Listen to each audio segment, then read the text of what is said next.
problema niyan, pag lumalaki yung size ng matrix, lumalaki rin yung effort sa pagsusunod. So, ibig sabihin, pag 10 by 10 yan, 10 times, 10 raised to 3. So, ilan yun? 1,000 times na effort ang kailangan. So, pag maliliit yung system, mga 2 by 2, 3 by 3, okay lang. Kaya niya yan. Pero pag let's say, medyo large network, kailangan yung gumamit ng sparse matrix programming na may Gaussian delimitation technique. Natandaan yung Gaussian delimitation sa numerical methods or sa linear algebra. Pero alam niyo yung pag nagko-combine kayo ng mga equation, 3 equations, gagawin yung 2 equations para makuha niyo yung isang unknown. So may 5 equations na, gagawin ko 4, then gagawin ko 3, then gagawin ko 2, tapos gagawin ko 1. So parang ganun ang Gaussian elimination. So let's assume alam niyo na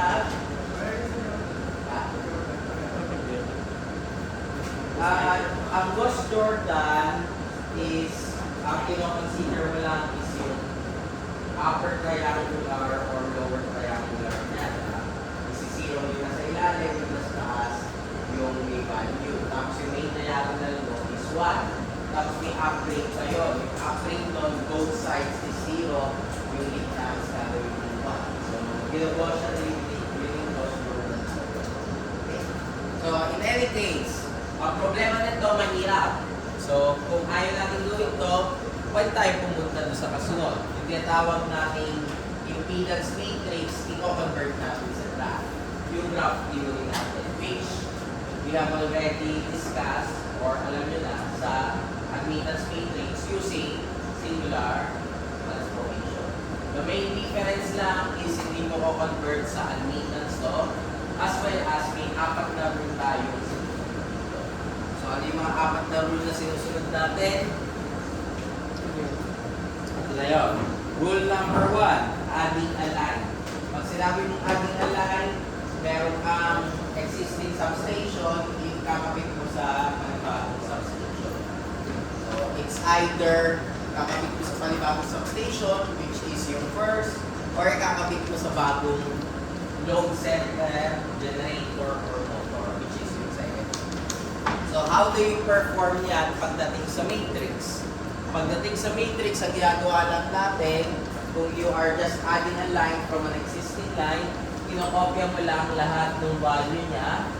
Tapos yung main diagonal would be yung diagonal ng existing line plus yung dagdag mo na impedance. So, yun yung unang rule. Adding a line to an existing line. Or ibig sabihin, nagdagdag ka ng substation galing sa existing na substation. Next rule, adding a line from reference. Ang gagawin nyo lang, yung dinagdag nyo na row or column is puro 0 except sa main diagonal wherein ang value niya is yung impedance itself. Ang tanong, bakit 0 yan? Siyempre galing ka sa reference point. Wala namang reference point sa matrix. Wala tayong 0, 0, 0, 1, 0, 2, and so on. So for that case, pure 0 lang to, kaya ito, yung 0, 0 ay 0, inad ko lang ito sa impedance. Pag adding a line from reference at adding a line to an existing line, wala kang problema sa size na matrix. Hindi mo kailangan problemahin yun. Pero there are cases na ang size ng matrix is yung size na niya, tapos nung gumawa ka ng rule na yun, biglang lumaki. Or mas malaki doon sa original. Ang ginagawa na natin doon ay closing a loop. So, pag sinabi natin closing a loop, dalawang klase yun. Yung una, ito-close mo yung loop between two substation na existing na. Ilagay ka ng transmission line sa dalawang existing na substation. So, parang nag-construct na ng bago. Or yung isa naman, may existing na link na substation na kulangan ka ng source. Lagyan mo na connection. So, let's say, sa mga design project nyo, let's say yung kila Alpha. Kila Alpha kasi sa design project nila, magdadagdag sila ng power plant. Yung power plant nila, idadagdag nila sa existing na substation. So, ibig sabihin, that is this rule. Rule number 4. Closing a loop from reference. Now, if ever magawa mo yung rule na yun, lalaki yung size ng matrix mo. Originally, from a 4x4, 3x3, pwede siya maging 5x5 or 4x4. Pag nangyari yun, hindi na tama yung bilang ng matrix mo. So, ano gagawin ko? Kailangan ko ba? Arrow. So, arrow reduction is used if yung size ng matrix mo ay na-exceed na sa original size mo. And ito yung kanyang proving, pero papakita natin mamaya yung direct formulation na lang. So, ang adding a line between two lines, ang gagawin lang natin, susubtract lang natin siya of diagonal elements. Then, yung main diagonal elements, paano mo kinukuha? I-add mo to dito, o minus mo dito, at saka dito. Yun yan. Tapos, i-add ko yung dagdag na linya. And yung isa, line from reference, ang gagawin mo is susubtract mo ang 0 papunta dito, kaya makita nyo lahat yan negative. Pagdating sa main diagonal, wala ka namang 0, 0, wala ka rin 0p at saka p0, kaya ang nangyari, kinopya mo lang to dito. Then after na to, i-add ko siya directly to sa impedance. And sabi natin, lalaki yung matrix mo from the original size. So mag-a-apply ka ng Chiron. So ito yung Chiron natin. So ang Chiron natin would be 4 na sulok. So sabihin natin, kinukuha ko to, yung bago nito, anong gagawin ko? Okay ko siya. Minus yung product nitong dalawa. Divided by ito. Pag ito yung kinukuha naman natin, ito yung gagawin natin all. Tapos itong dalawang nasa dulo, ito yung product natin, and i-divide natin siya dito. And so on. So yun yung tawag natin na Chiron reduction. Okay, so 4 na rules. Siyempre, sinamarize lang natin dito yon kung paano ginagawa. Lahat ng in-explain ko, ito na siya. Rule 1 is addition of branch to reference. Rule 2 is addition of branch to the existing bus. Rule 3, addition of a linking branch. And rule 4, addition of a linking branch to reference. So, para mas madaling intindihin, gawin natin yung example. So, ito yung aking given na single line. Ito na yung kanyang graph. Ang tanong, ano yung kanyang impedance matrix? Wala kayong papaguhin doon sa mga values kasi naka-impedance na. Okay. So, lagay natin. Drawing ko yung graph niya. Ulit. 0, 1, 2,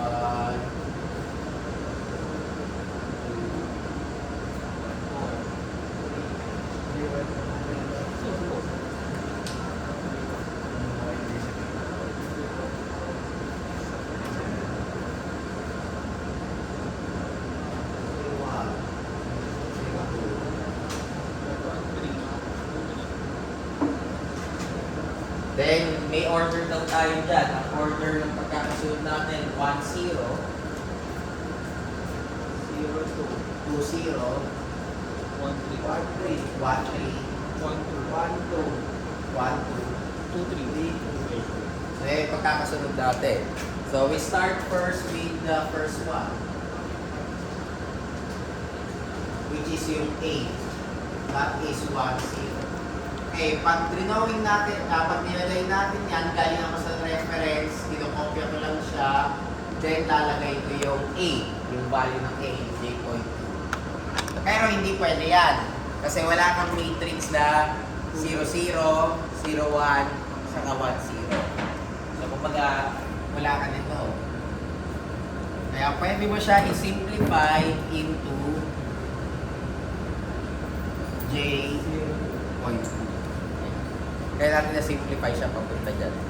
Okay, next. Step number 2. Ayan. Step number 2 daw natin is P. That would be 2 to 0. Pag ginawa natin yon, ibig sabihin, kukopyahin natin yung element ng 0 natin, which is 0. And nanagdag ko yung 2-0. Ano yung 2-0 ko? J.4. Wala pa rin tayong pagbabagong gagawin dyan. Bakit wala? Kasi kung lalagyan natin ng drawing yan, ang ginawa mo pa lang dito, ito yung bus 1, naglagay ka for instance ng generator. Kaya ang size ng matrix mo ay 1 by 1. Kasi isang bus lang yan. Pagdating mo dito sa pangalawa, may generator ka, naglagay ka pa ng isang bus, tapos sinabi natin load. So ang size ng matrix natin ay 2 by 2. So wala tayong babaguhin. Step 3. Ano naman yun? 1 to 3. So ibig sabihin na to, J.2, 0, 0, J.4, kopyahin ko lahat ng nasa row 1. J.2, 0. Lahat nasa column 1. J.2, 0. And yung nandito, J.2 plus J.4. J.6. Wala tayong pagbabagong gagawin dyan kasi kung i-drawing natin yan, bus 1, bus 2, naglagay ako ng bus 3. Naglagay ako ng connection between bus 1 and bus 3. So, ibig sabihin, 3 by 3 yung matrix natin. Okay, then step number 4. Ano yung step number 4 natin? 1 to 2. Okay. J.2, 0, J.2, 0, J.4, 0, J.2, 0, J.6.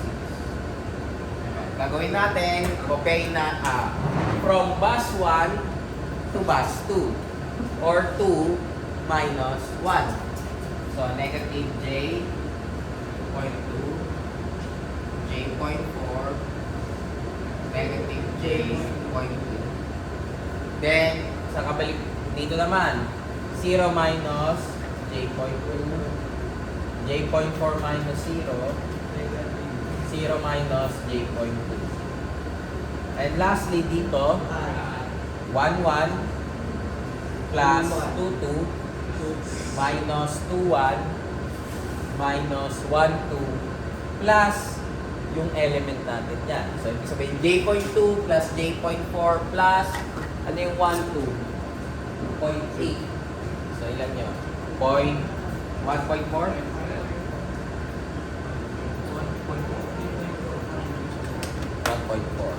So, pag drawing natin yan, ito yung aking bus 1. Ito yung aking bus 2. Naglagay tayo ng connection. May connection tayo dito. Kung titingnan nyo, ano ang size ng matrix ko? 3 by 3. Pero ito, 4 by 4. So, kailangan ko gumamit ng Keyron. Magke-Keyron reduction na tayo. So, paano natin gagawin yung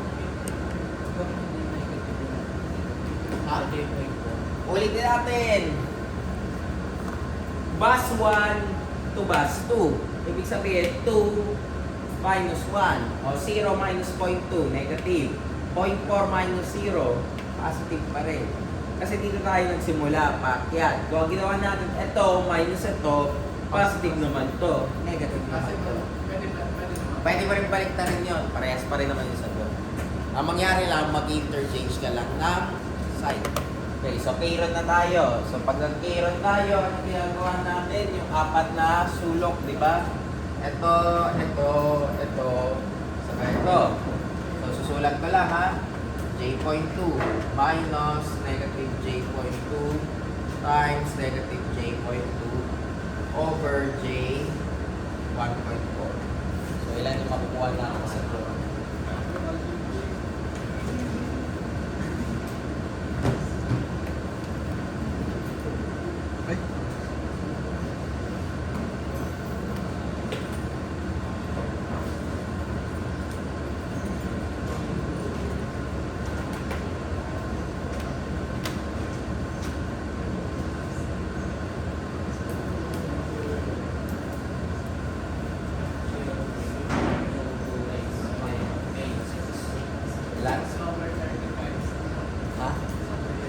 J6 over 35. Okay. Yun yung una. Okay, punta tayo sa kasunod. Ano yung kasunod natin? 0. Ito, at saka ito. So parang sinasabi mo, 0 minus negative J.2 times J.4 over J1.4. So ilan na?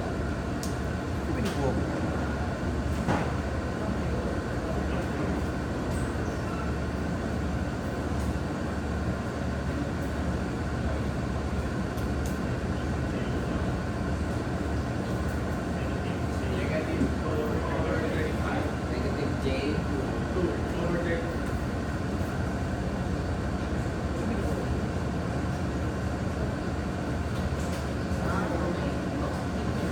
Kasi of diagonal, parehas yun. Pero sure kayo negative yan. Positive yan. Iba negative. Okay, alam mong mali na kagad yung ginawa mo pag yung resulting matrix mo ng may ng negative. Sa impedance matrix, lahat yan positive. Kasi wala naman tayong capacitor. Madalas puro linya lang tayo sa reactor. So kaya mali yan. So dapat wala yung sign. Okay. Next. Yung ating 1,3, paano yung mga yung 1,3? Eh, linya to. 0.2, negative 0.2, negative 0.2, saka 0.4. So, J.2 minus negative J.2 times negative J.2 over J1.2, which is the same as nung una. Opo. So, J6 over 35. J6 over 35. Okay. Pag ginawa mo naman yung 2 over 35, ito naman yon. 0 minus negative minus J.4 times negative J.2 over J1.4. Ang nangyari lang, binaliktad lang natin tong dalawa. Kaya ang sagot ko pa rin ay 2. So, pwede mo ma-check kung tamang ginagawa mo pag symmetrical yung sagot natin. O, doon na tayo sa gitna. 0.4 minus J.4 of times J.4 over J1.4. So, sulat ko J.4 minus J.4 times J.4 over J1.4. Ilan yung makuha natin sagot? J27. Ha? J2 over 7. J2 over 7. So, yun yung sagot natin. 4 na sulok palagi. Okay, next. Ito naman. 0 minus J.4 times negative J.2 over J1.4. So, sulat ko lang 0 minus J.4 times negative J.2 over J1.2.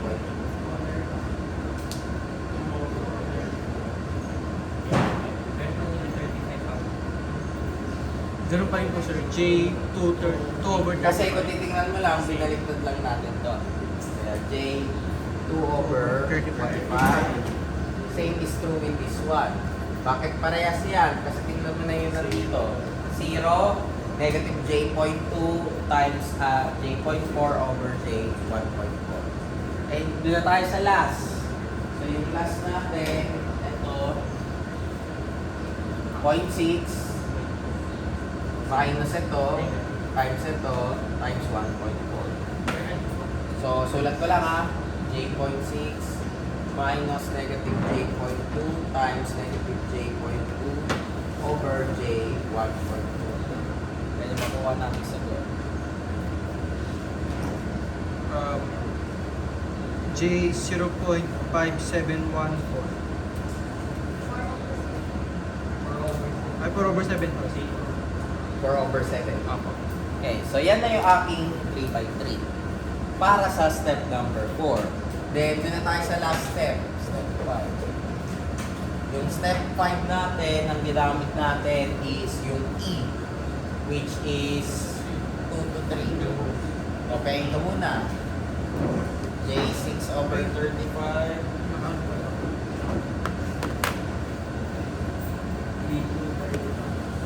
over 35, J6 over 35, J2 over 35, J2 over 7, J2 over 35, J6 over 25, J2 over 35, and J4 over 7. So sabi natin dito, from bus 2 to bus 3. So anong gagawin natin? Bus 3 minus bus 2. So ito, minus to. Ilan yun? J 4 over, ay di pala, 25 pala yun. J 6 over 25 minus J 2 over 35. 35 ba yun? 35 pala. So, sorry Arias. Sorry Arias. So, J 4 over 35. Ito tayo. J 2 over 35 minus J 2 over 7.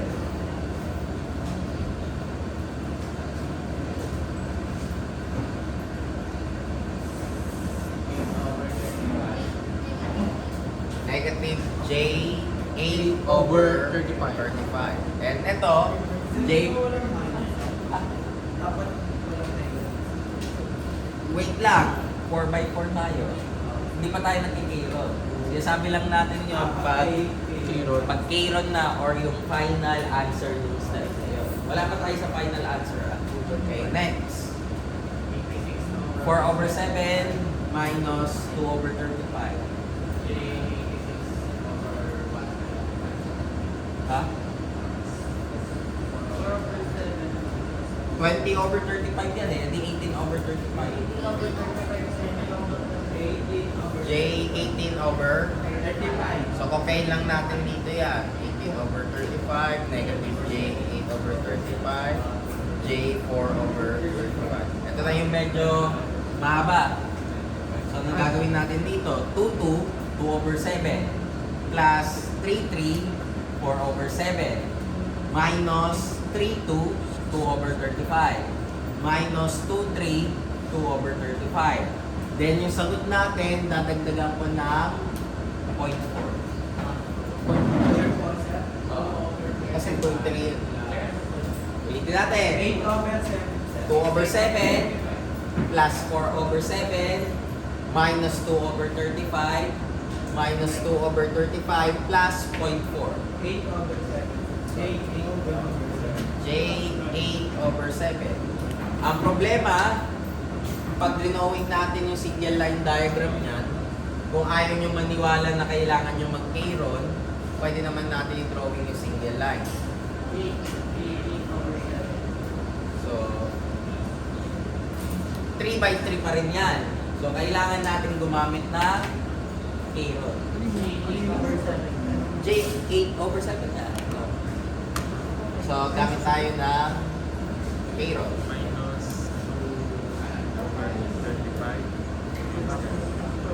So, say back. Labas ko yung J, ha? Babalik natin ng 3 by 3. So, anong gagawin natin dito? 6 over 35 minus 4 over 35 times 4 over 35 divided by 8 over 7.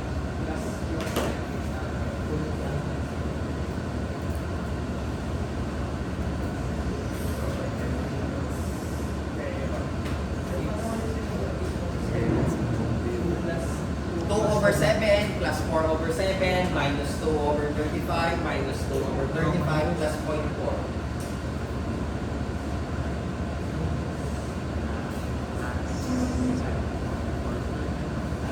0.4. J 0.4 plus 2, 3. Ay, sorry. Plus yan po.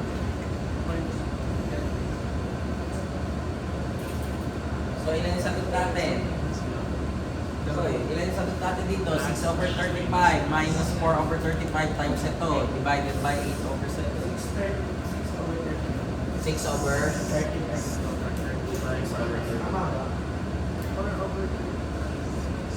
Bakit 6? Hindi mo sa 6 na.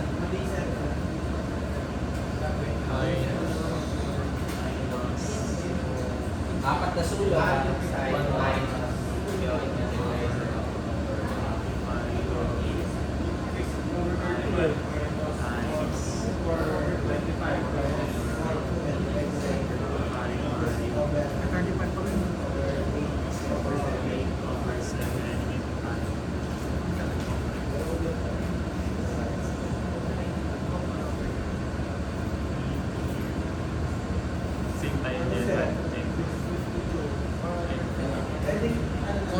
25. May fraction ba? Oh, yung naka-fraction kasi sa 652 sir. Over 47. Maba, i-decimal. Ha? 0 point. Sir, 1490 sir. 0.14. 425 sa amin. sir, ano? Sir, bali po ano, di ba, sir? Ulitin 6 natin na over kasi 35. J, 6 over 35 Minus J, 4 over 35 times J, 4 over 35 Divide over J, 8 over 7. 4, J, 425. 4 over 25. 4 over 25. 25. Ano yun, bro? Sir, yun dun po sa step 3, sir. Hindi po ba yun? Diba? Ha? Ano po, Z11 plus yung 2 to sir. Ay, Hindi. 1 to 3 tayo. Wala ka pang 3. So, ibig sabihin, yan yung original matrix mo, di ba? So, kinopya natin. Kasi itong unang tatlo, this is rule 1, rule 1, Ay, good. rule 2. Pag adding ka, walang K-ron. Nakik-K-ron ka lang pag rule 3 at saka rule 4. So, ito, rule number 4. Ito, rule number 4. Kaya parehas yan na K-ron yan. Parehas sa may K-ron yung mga succeeding. Pero yung unang tatlo, wala. bali magpa-plus mo na po yun, sir. Hindi naman actually proclasin. Mukopyahin mo lang yung element. Yun sa- Tapos ito, point 2, aan mo sa 1, 3. Nagkataon lang na point 4 siya. Kaya parang akala mo, inad yung point 4 sa point 4. Ay, yung point 2 sa point 4 na to. Pero hindi. Inad mo yung point 2 na to, dito sa point 4 na to. Nagkataon lang yan, equal ha. Nagkataon lang. I-check nyo yung given nila. Okay. So, punta tayo dito sa kasunod. Ano yung kasunod natin? Ito. J 2 over 35 minus ito times ito divided by J 8 over 7.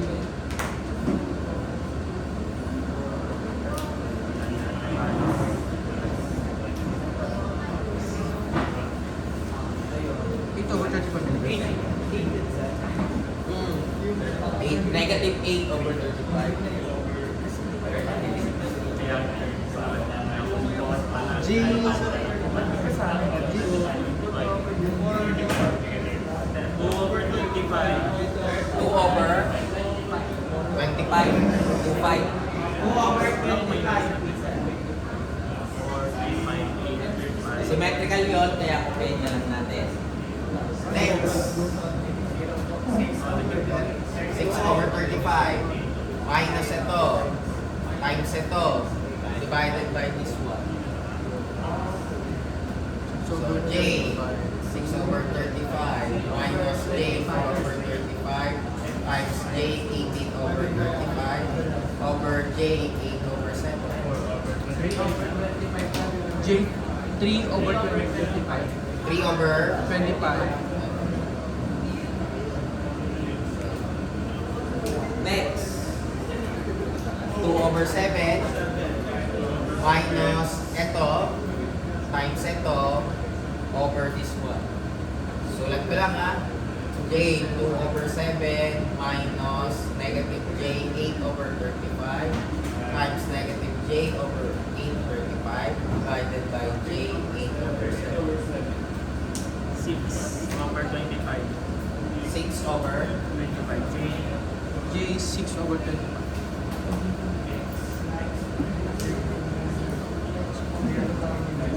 Okay, next.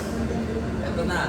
2 over 35 minus 8 over 35 times 18 over 8 over 7. Over 35.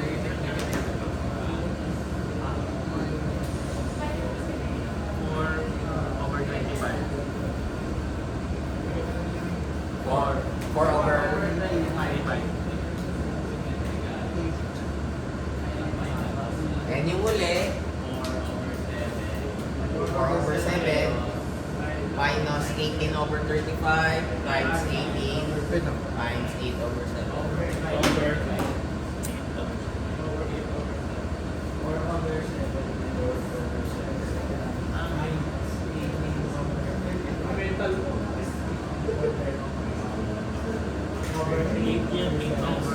Dan, dito ako.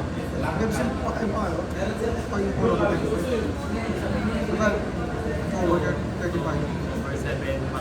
Ah, 7 pa lang pala. Oo, 7. Over 7. Yung... Over 18. Ah. Ay, hindi ka lang sa 18, no? 18 over 30. Tapos... Tapos, negative. 35 yan. 35. Difference ano muna siya dun sa... Paano niyo malalaman? 35 ay. Ayan, ay. Lagyan mo na yan. 17 over Meron yan. Meron? 5-0. Meron yan. So yan yung ating Vivas. Oo. May tanong. Palakpak kayo. Sabihin mo wala na tanong. O, sige, questions. Bago tayo mag-example pa. Yung 6, di ba? Ayun yung sinong 6. Oh.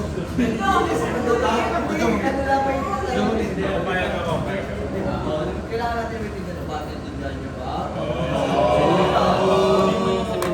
O, anong problema natin? Sir, bakit sa doon tayo nagsisimula sa ano? Dulo, sa may yung 0 point na yun. Yung sa may 2.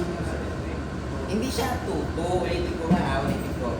Galing kang reference. Ang rule number 1, adding a line from reference. Pag nag-add ka line from reference, parang wala kang power system sa umpisa. Bigla ka tayo ng generator. Hindi naman pwede mong gawin na may 0, 0 ka, 0, 1, saka 1, 0. Oh, kaya kumbaga inekisa ko yan, huwag niyong gagawin yan. Mali yan. Ito na lang yung papakita nyo. Nagkataon na ito lang dahil nga wala kang 0, 0, 0, 1, 1, 0. Wala kang element sa matrix na ang start ay 0, 0. Ang start natin ay 1, 1. Pero sa power system, may element tayo na 0. Yun yung ground. So, kaya natin papakita ng saglit muna doon. Tapos ang sagot mo talaga, yun na sa yung J point ko na. So, pinakita lang natin para i-prove lang sa inyo. Kasi sabihin nyo, Sir, di ba ang rule number 1 ito? May 0 ka dito, saka may 0 ka dito. Tapos, kinopya lang natin to dito. Ay, kinopya lang natin, inad lang natin yung element natin. Hindi pwede yun. Hindi pwede na bigla ka naging point 2. Baka sabihin nyo, magkaiba yung rule na yan. Pero parehas natin nilagay na rule 1. Kasi sa totoo lang, yung una mong step, wala ka pang power system. Oo. Reference ka to a line system. Eh, 0 nga yun. Pinakita lang natin na kinopya lang natin yung 0. Parang ang nakasulat dito ay 0, 0, 0, 1, 1, 0, 1, 1. Ito yung ginawa natin, yung let's say, bumalik tayo sa admittance matrix, di ba? Dati, kinonsider nyo. Sinabi ko natin na wala naman tayong element na yun. Kaya tanggalin ko yun, ito na talaga yung sagot. Pinove lang natin na bakit ito yung sagot. Yun lang ang ibig sabihin nun. Pero sa mga exercise or kasunod na example, hindi ko napapakita yan. Pinakita ko lang dyan para alam nyo kung bakit naging J-point. Okay na tayo doon. Anong kasunod na tanong? Kasi, bali sir, kung nagkaroon tayo ng 0.4, akin na sa... Yung step 2, ito, nagdagdag tayo ng bus 2. Galing kang reference ulit. So, kumopyahin mo lang yung dalawang 0, tapos kinopya mo lang yung element na yon, J.4. Kaya naging 2 by 2 ka. Kasi meron ka ng 1, 1, wala kang 1, 2, 2, 1, saka 2, 2. Diba? Pag inspection method ng admittance, wala namang connection yung 1 to 2 eh. Kaya dapat 0 nga talaga siya. Pwede nyo i-refer doon sa diagram na orange para makita nyo kung bakit tayo nag-i-run sa step 4 at saka step 5. Kasi pag binilang mo to, ilan yung bases mo dito? Tatlo. Anong size nito? 4x4. Mali. Diba? Kailangan mong gawing 3x3. Kaya ka magkikirod. Nagkikirod ka pag yung existing na system mo ay ito ang size, ang resulting mo na size is mas malaki. Hindi pwede mangyari 3x3 ka tapos yung system mo 5x5 na. Automatic yung pag naging 4x4 yun, gagawin yung siya ulit 3x3. Hindi mo papalakihin tapos sabay-sabay ka mag-K-Rod sa dulo. Try mo gawin yon, iba makukuha mo sa sagot. So, one is yung 0.6 is yung 1, 0. Yung 1-0 at saka yung 1 na to. Hindi yung value na to. Nagkataon lang na pag pinag-add mo yung dalawang yan, naging 0.6. Pero ang in-add mo dyan, itong 0.4.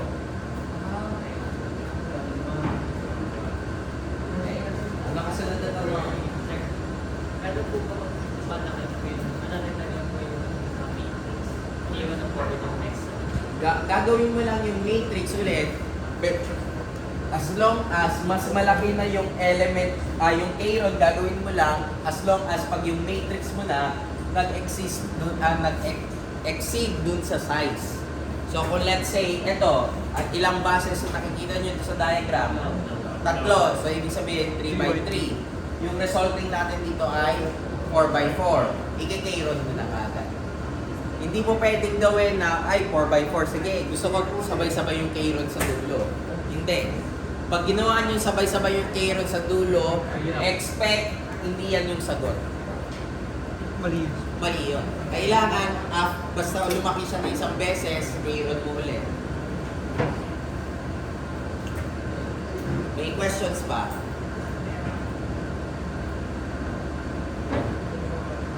Okay na? Di ba? May source na? Eh di sasama natin yon, may additional ka na step. Pwede ka mag-K-Rod doon. Pag lumagpas siya sa 3x3 pa rin. Yeah. Pag hindi ka pa nagiging 4x4, parang add lang yan. Okay. Now ang tanong, sir, kailangan ko ba sundin yan? A, B, C, D, E? Hindi. Pwede natin baguhin yan. Ang sagot ko pa rin sa dulo, ito pa rin. Pero bago natin baguhin yan, kopyahin nyo muna. Tapos pagka-kopya nyo, pagkakura, huwag nyo lang buburahin yung